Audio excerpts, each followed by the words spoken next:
ta stratégie business la plus puissante que tu peux avoir est l'amour de toi-même. Et si ton plus grand obstacle pour réussir dans tes projets professionnels, créatifs, n'est pas comment y arriver, mais plutôt ton dialogue intérieur. Ici, dans cette vidéo, je vais te parler de ce que l'on ne dit pas sur l'amour de soi qui est la première clé pour faire décoller et prospérer ton business et tes projets. J'aide les femmes entrepreneurs à transformer leurs blessures émotionnelles pour manifester leurs objectifs pro et financiers. On parle de l'amour de soi comme stratégie business. Et si ton plafond de verre n'était autre que ton estime de toi-même. Quand on a des projets professionnels, entrepreneuriales, on se jette tout de suite sur stratégie business, comment réussir la productivité, gagner de l'argent et des choses comme ça. C'est très bien, mais l'une des clés qui permet de réussir et que l'on ne prend pas forcément le temps de considérer, c'est l'amour de soi. L'amour de soi va te permettre de te montrer au monde, à tes clients, à montrer ta valeur. Et si tu ne prends pas le temps de te parler de l'amour de soi, de t'estimer toi-même, de savoir qu'est-ce qui est le garant de ton estime de soi, tu pourras avoir beaucoup de stratégies, mais énergétiquement, surtout quand tu dois appeler des clients, alors quand je dis appeler, c'est attirer à toi des clients. Il y a des choses qui doivent résonner et c'est l'amour de soi qui est la clé de base.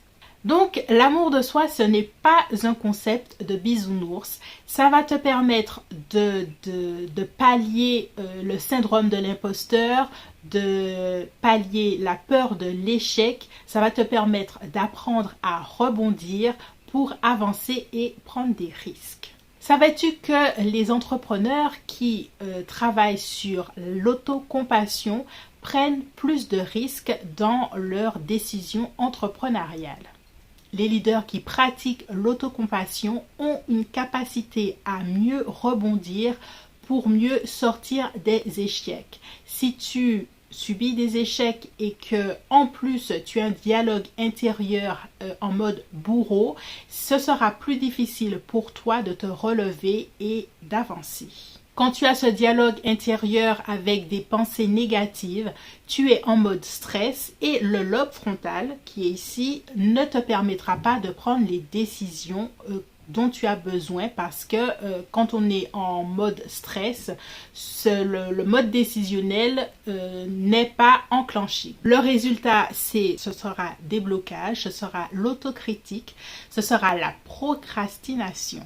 Et ce sera surtout des mauvais choix stratégiques parce que tu les auras fait en mode stress et non pas avec une visibilité sur le long terme. L'amour de soi est une stratégie business. Les clients sentent quand tu ne crois pas en ta valeur, surtout dans ta capacité à fixer tes prix, dans ta capacité à te montrer au monde et travailler ta visibilité, aussi de pitcher avec authenticité tel que tu es et comment tu as envie de te montrer au monde, et aussi de savoir dire non aux mauvais clients.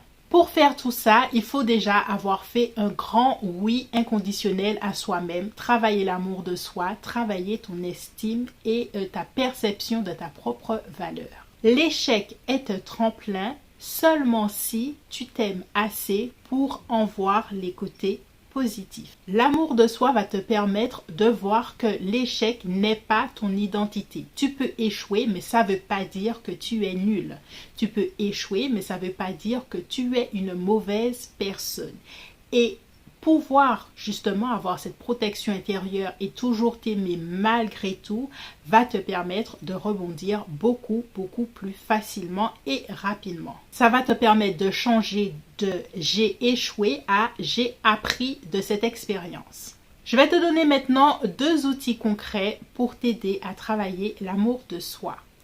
Le journal des victoires. Tu peux écrire, sans pour cela que ça fasse redondant, narcissique ou quelque chose, mais écrire ces victoires va te permettre de réaliser que des bonnes choses arrivent dans ta vie et que tu prends des bonnes décisions. Parce que avec le langage intérieur et quand on a l'habitude de s'autocritiquer, il est difficile de voir quand on fait les choses bien.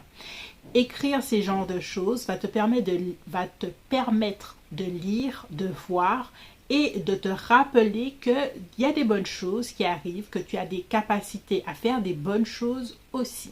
Comment prendre des décisions sans s'auto-saboter?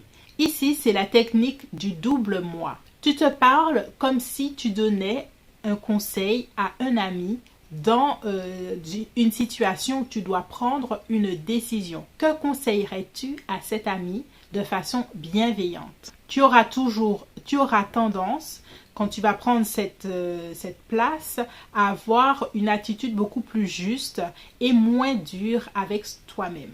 Pour terminer, j'aimerais te dire que ton business ne décollera pas plus que ton estime personnelle, l'estime que tu as de toi-même.